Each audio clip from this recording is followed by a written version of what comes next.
ناظرین، بریک پہ جانے سے پہلے ہم اپنے ماہرین سے رینل فیلیور پر گفتگو کر رہے تھے. پروگرام کا سلسلہ وہیں سے جوڑتے ہیں جہاں سے یہ منقطع ہوا تھا، اور ہم اب اپنا اگلا سوال پروفیسر ڈاکٹر کنور نوید مختار صاحب سے پوچھتے ہیں کہ رینل فیلیور کی کمپلیکیشنز کیا ہیں، اور اس کے بعد پھر انسان کو کتنی مشکلوں کا سامنا کرنا پڑتا ہے ایک دفعہ اگر یہ ہو جائے تو. جی ڈاکٹر صاحب. اچھا دیکھیں، جو رینل فیلیور کی کمپلیکیشنز کی بات ہو رہی تھی ان میں جو شروع میں ہم نے بات کی تھی، جو گردے کے فنکشنز ہیں جب وہ نہیں ہوں گے تو وہی چیزیں پھر کمپلین کے حساب سے آئیں گی. جیسے خون بنانا گردے کام ہے تو وہ آئے گا کمزوری سے اور کہے گا کہ بھائی میں تھک جاتا ہوں، اور پیلا اس کو پیل ہوگا، وہ ہیموگلوبن کم ہوگی. ایک تو یہ جو ہوگی. دوسرا کیونکہ یوریا جو غلاظت ہے جب ہم کھانا کھاتے ہیں وہ بریک کرتی ہے اور وہ یورین سے نکلتی ہے. جب وہ نہیں نکلے گی تو وہ خون میں بڑھے گی، خون میں بڑھے گی تو قدرتی ہے اس کو الٹیاں شروع ہو جائیں گی. اس کو بھوک لگے گی لیکن اس کو کھانے سے بدبو آئے گی، اس کا منہ کا ذائقہ کڑوا ہو جائے گا، تو بیچارہ وہ کھا نہیں پائے گا، وزن کم کرنا ہو جائے شروع ہو جائے گا. اس کے بعد کیا ہوتا ہے کہ جو نمکیات ہے نا وہ ساری مینیج کرتا گردہ. سوڈیم، پوٹیشیم، یہ چھوٹے چھوٹے پارٹیکلز ہیں لیکن بہت امپورٹنٹ ہے، اس سے آدمی مر جاتا ہے اگر اوپر نیچے ہو جائے. تو اس میں کیا ہوگا، کچھ لوگ کبھی کبھار کیا ہوتا ہے پوٹیشیم بڑھ گیا تو دل کی دھڑکن تیز ان کی رک جاتی ہے یا سلو ہونا شروع ہو جاتی ہے. ٹھیک ہے، سانس پھولنا شروع ہو جاتا ہے کیونکہ تیزابیت جو ہماری خون کی ہے نا اس کو مینٹین کرتا ہے بائکاپ کو. جب گردہ کام نہیں کرتا تو وہ بائکاپ جنریٹ نہیں کر پاتا، اس سے کیا ہوتا ہے وہ سانس پھولتے ہوئے آتے ہیں. اچھا، دوسرا بات پانی مینیج کرتے ہیں. ہم لوگ اکثر پانی پیتے ہیں، کتنا ہی پانی پی لیں ہم یورین سے نکال دیتے ہیں. وہ بیچارے کو پیاس لگتی ہے، زیادہ پانی پیتے ہیں، وہ نکل نہیں پاتا تو وہ سیدھا پھیپڑوں میں جاتا ہے، پھر وہ سانس پھول کے آتے ہیں، پاؤں میں سوجن ہوتی ہے، ہڈیوں میں درد شروع ہو جاتا ہے کیونکہ کیلشیم میں نے پہلے بتایا تھا گردے سے کیلشیم بنتا ہے اور وہ ایبزارب ہوتا ہے ہماری گٹ سے یعنی کہ ہاتھوں سے. تو وہ جب کیلشیم کم ہوتا ہے تو وہ ہڈی سے نکالنا شروع کرتی ہے ہارمونس، تو ان کو فریکچرز بھی ہو سکتے ہیں، ان کے ٹانگ میں درد شروع ہو جاتا ہے، ہڈیوں کا درد، جس میں کھجلی شروع آتی ہے کہ وہ جب یہ غلاظت بڑھتی ہے، کیلشیم فاسفورس اور یوریا بڑھتا ہے تو ان میں کھجلی شروع آتی ہے. تو پھر وہ اس کیفیت سے ہمارے پاس پہنچتے ہیں. اب وہ ہم سے حل مانگتے ہیں اس کا. اچھا، اب جو حل ہے اس کا وہ ڈائلیسس ہے یا نیا گردہ لگانا، دو آپشن ہے. میڈیسن سے نہیں ٹھیک ہوگا یہ. ایک چیز اور میں ایڈ کر دوں کہ غنودگی، بیہوشی سے غنودگی کا ایلیمنٹ، اگر زیادہ یوریا آپ کا بڑھ جائے تو ڈراؤزی یا فٹس کے ساتھ، یہ جھٹکوں سے آ سکتا ہے. بالکل صحیح کہہ رہے ہیں. تو یہ بھی one of the cause of renal ہوتا ہے. تو یوریا جو ہے نا وہ یا تو بیہوشی سے یا بھی جھٹکوں سے آتے ہیں. اچھا جھٹکوں کی ایک وجہ تو یہ یوریا بھی ہوگی، اور جب کیلشیم گرتا ہے نا اس سے بھی جھٹکے پڑتے ہیں. اچھا، اب ٹریٹمنٹ یہ اگین اگر وہ وقت پہ ہمارے پاس پہنچ جائیں اور ایکیوٹ رینل فیلئر ہو، اس میں کڈنی کے سائز اچھے ہیں، ٹھیک ہے، اور ان کی کوئی کرونک ہسٹری نہیں ہے، اور یورین ان کا پیرنکائما اچھا ہے، اور ریورسبل ڈیزیز کا شبہ ہے ہمیں، یعنی کہ یورین میں ایکٹیویٹی جیسے جی اینز ہیں یا اسٹون ہے، ان کو آپ اسٹون کو نکال دیں یا ہم بائپسی کر کے اس کو ٹریٹ کر لیں ارجنٹلی تو پھر وہ واپس ریوائیو کر جاتے ہیں. ٹھیک ہے، لیکن ان چیز کے مارکرز ہوتے ہیں کون کون سے ریوائیو کر سکتے ہیں، کون کون سے نہیں کر پاتے، جیسے میں نے پہلے بتایا تھا آپ کو. اچھا، اب جب فرض کریں ہم اس کو ٹریٹ نہیں کر پا رہے، وہ ایکیوٹ نہیں تھا، کرونک تھا، ڈائبٹیز تھی 20 سال کی، اس کو پتا تھا گردہ خراب ہو رہا ہے آہستہ آہستہ، کبھی 2 تھا پھر 3، وہ 6 پہ ہمارے پاس آیا، 6 کرائٹرین پہ، اور وہ سمپٹومیٹک یعنی کہ اس کو شکایت ہے. تو اس کے پاس آپشن کیا رہ جاتے ہیں اب اپنی زندگی بہتر کرنے کے لیے یا نارملائز کے قریب آنے کے. ان میں ایک تو ڈائلیسس ہے، ٹھیک ہے جی، اور دوسرا ہے نیا گردہ لگانا. یہ 2 آپشن ہیں. اب تھوڑا سا ڈائلیسس پہ بات کر لیتے ہیں. ڈائلیسس کا جو کانسیپٹ ہے وہ یہ بیسکلی کہ ڈایا کا مطلب میمبرین ہے جی، اور لائسس کا مطلب ہے کہ ایک طرف سے دوسری طرف پارٹیکلز موو کرتے ہیں. جو اچھے پارٹیکلز ہوتے ہیں وہ اندر رہتے ہیں اور جو گندے ہیں وہ باہر نکل آتے ہیں. اس کانسیپٹ کے اوپر ڈائلیسس کریٹ کیا گیا، اور اس میں ڈائلیسس ہوتے ہیں 3 طریقے کے. ایک ہوتا ہے ہیموڈائلیسس، جس میں ہم بیسکلی زیادہ تر ہیموڈائلیسس ہوتا ہے پاکستان کے اندر، اس میں کیتھیٹر کے تھرو ہوتا ہے، یہ اے وی فسٹولا بنا دیتا ہے ہاتھ کے اندر. ایک مشین ہوتی ہے، اس سے 2 لائنیں نکلتی ہیں، ایک سے خون مشین کے اندر جاتا ہے، وہ فلٹر ہوتا ہے ایک پلاسٹک کا، اپنا ایک لمبا سا ایک فلٹر ہوتا ہے وائٹ رنگ کا، سیلولوز مٹیریل سے بنا ہوتا ہے، اس سے بلڈ پاس کرتا ہے. دوسری طرف اس کے واٹر موو کر رہا ہوتا ہے، تو خون سے غلاظت باہر نکلتی ہے، واٹر کے اندر جاتی ہے، اور جو اچھی چیز ہوتی ہے واٹر سے وہ ریپلیسمنٹ خون کے اندر آتی ہے اور وہ واپس سرکل کر کے باڈی میں آ جاتا ہے. یہ پروسیس تقریباً 4 گھنٹے کا ہوتا ہے. اس میں کوئی درد نہیں ہوتا، ٹھیک ہے. جو لوگ سمجھتے ہیں کہ درد ہو رہا ہے، اکثر ہمارے جو پیشنٹس ہوتے ہیں وہ ٹی وی دیکھ رہے ہوتے ہیں، آرام سے بیٹھے ہوتے ہیں جی، ٹھیک ہے. یہ تو ہو گیا ہیموڈائلیسس. دوسرا ہوتا ہے پیریٹونیل ڈائلیسس. پیریٹونیل ڈائلیسس میں ہوتا ہے کہ ایک ٹیوب ہے، وہ ٹیوب پیٹ کے اندر ڈالی جاتی ہے، اسکن سے ہوتے ہوئے اور آپ کی جو اندر والی جھلی تک جاتی ہے اس میں وہ جھلی فلٹر کی طرح کام کرتی ہے. اس ٹیوب سے ہم پانی اندر ڈالتے ہیں اور پیٹ میں کچھ عرصے کے لیے چھوڑ دیتے ہیں. جھلی سے غلاظت نکلتی ہے اس پانی کے اندر, اور جو اچھا پانی ہوتی ہے وہ خون کے اندر جاتی ہے. 4 گھنٹے چھوڑتے ہیں اور پھر اس کو ڈرین کر لیتے ہیں. ٹھیک ہے, اس کو کہتے ہیں پیریٹونیل ڈائلسس. یہ ایکسچینج کم سے کم 3 یا 4 یا 6 کر کے جاتے ہیں دن کے اندر. لیکن یہ کامیاب پاکستان میں اس لیے نہیں ہے, اس کی وجہ یہ ہے ایک کہ ہمارے ہائٹ اور ویٹ زیادہ ہیں. ٹھیک ہے, دوسری بات ہمارے پاس واٹر بنانے کے جو کمپنیز ہیں وہ یہاں پہ ہیں نہیں. تیسری بات اس کے اندر اور چیزیں یوز ہوتی ہیں, مشینز ہوتی ہیں جو ایکسچینج کرتی ہیں, وہ بھی ہمارے یہاں موجود نہیں ہے. اچھا, ان کے اندر رسک آف انفیکشن بھی ہوتا ہے. ٹھیک ہے, تو ہمارے یہاں موسٹ کامن جو چیز ہے دنیا میں بھی جو کامن چیز ہے وہ ہیموڈائلسس ہے, اور ہمارے زیادہ تر ہیموڈائلسس استعمال ہوتا ہے. تیسری چیز کے بارے میں صرف کچھ میں مینشن کروں گا, ایک ہوتی ہے CRRT, continuous renal replacement therapy. یہ ڈائلسس ہوتا ہے یوزلی ایکیوٹ ICU کے اندر ان پیشنٹس کے لیے جن کے بلڈ پریشر بہت لو ہوتے ہیں, جو بلڈ پریشر کے لیے آرٹیفیشل دوائیوں کے اوپر ہوتے ہیں, وینٹ کے اوپر ہوتے ہیں, ان کو ہمیں ڈائلس کرنا ہوتا ہے. ان کے بلڈ پریشر اتنے لو ہوتے ہیں کہ اگر ہم نارمل مشین پہ ڈائلس کریں نا تو وہ ان کے بلڈ پریشر گر جائیں گے. تو وہ CRT بہت سلولی ڈائلس کرتی ہے, 24 گھنٹے کرتی ہے, اور وہ بلڈ پریشر کو مینٹین کرتی ہے. تو کافی ایکسپینسو ہوتا ہے. پاکستان میں 3-4 ہاسپٹلس کے اندر یہ موجود ہے, اور یہ کافی لائف سیونگ ہوتا ہے. ڈاکٹر سنبل ناصر صاحبہ, میں اب آپ کا اگلا سوال آپ سے پوچھوں گا کہ ڈاکٹر کب ڈیسائیڈ کرے کہ اب اس کا ڈائلسس کرنا بیکار ہے اور اس کو کڈنی ٹرانسپلانٹیشن کی ضرورت ہے؟ دیکھیں, یہ ایسا نہیں ہے کہ پیشنٹ کو ڈائلسس پہ جانا ضروری ہے یا ڈائلسس کرنا بیکار ہے, ایسا نہیں ہے. جب ہمارے پاس کوئی پیشنٹ آتا ہے جس پہ ہم یہ ڈیسائیڈ کر لیتے ہیں کہ اس کی کڈنیز پرماننٹلی ڈیمیج ہو گئی اور اب یہ واپس نہیں آئیں گی, تو اس وقت ہم اس کو آپشن دیتے ہیں کہ جب وہ last stages of the kidney failure پہ ہے, مطلب ہم جس کا کڈنی فنکشن 15% سے کم ہو چکا ہے اور پرماننٹلی کم ہو گیا ہے, اب یہ اوپر نہیں آئے گا.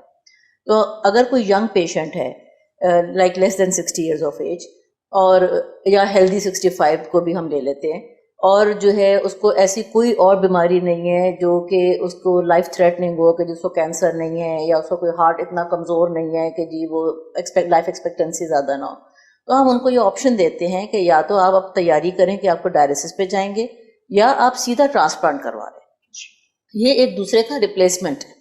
ایسا نہیں ہے کہ جی پہلے ڈائلسس پہ جائیں پھر اب ڈائلسس نہیں ہو سکتا آپ ٹرانسپلانٹ کرائیں. تو کئی مریض ایسے ہوتے ہیں جو سیدھا آپٹ کرتے ہیں کہ جی ہم نے ڈائلسس پہ نہیں جانا, ہم ٹرانسپلانٹ کے لیے جائیں گے. تو اگر آپ کی فیملی میں ڈونر موجود ہے تو transplant is definitely the best option, کیونکہ آپ کی جان چھوٹ جاتی ہے, آپ کو ایک نیا گردہ مل گیا, ایک گردے کے ساتھ آپ اپنی نارمل زندگی پر آ جائیں گے, ہیلدی لائف ہوتی ہے, صرف آپ کو میڈیکیشنز ٹائم پہ کھانی ہے. چھوٹے موٹے رسک ہوتے ہیں ٹرانسپلانٹ کے ساتھ, ایک بھی انفیکشن نہ ہو جائے یا کچھ نہ ہو جائے, لیکن عموماً transplant is definitely very successful, اور اسپیشلی ڈائبیٹکس کے لیے. ڈائبیٹکس کی لائف ڈائلسس پہ کمپیئر ٹو ٹرانسپلانٹ کم ہوتی ہے, لیکن جن کے پاس آپشن نہیں ہے ڈیفینیٹلی ان کے لیے ڈائلسس از دا چوائس. لیکن ہم یہ نہیں کہہ سکتے کہ جی ڈائلسس ختم نہیں ہو رہا تو ہم ٹرانسپلانٹ پہ چلے جائیں. ہم ٹرانسپلانٹ کو always as a first option patient کو آفر کرتے ہیں.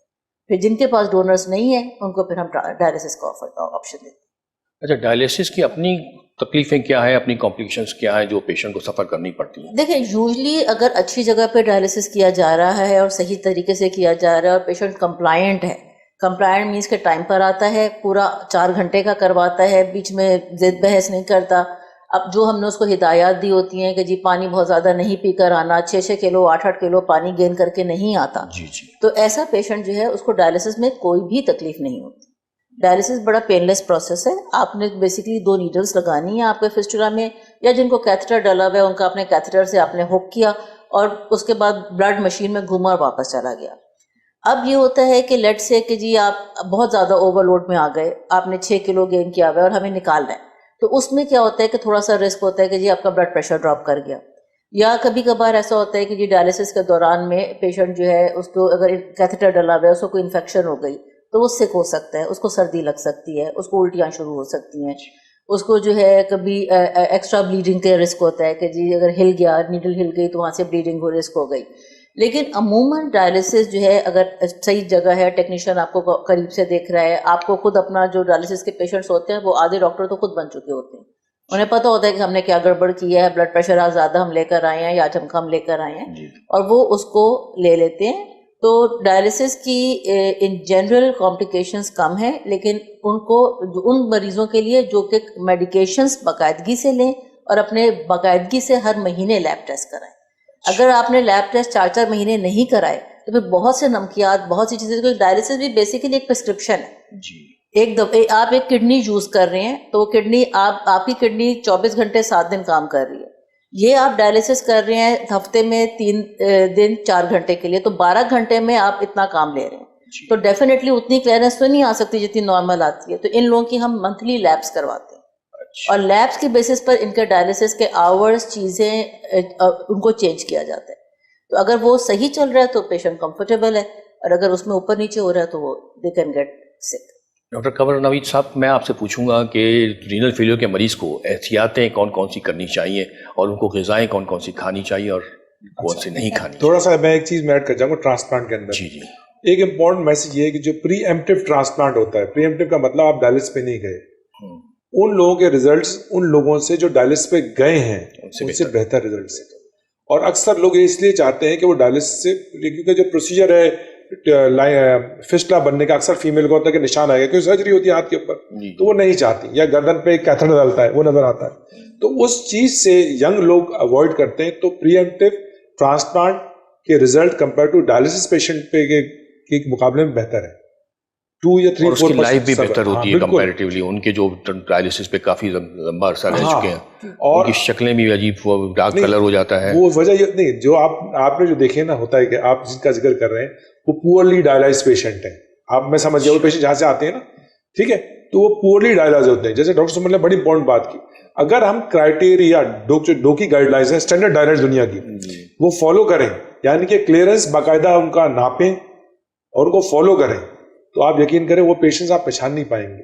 اور اگر کچھ بھی کمپلیکیشن آتی ہیں نا تو 12-13 سال بعد آتی ہیں, جو بون پینز یا ہڈی کی پرابلم کے ساتھ آتی ہیں.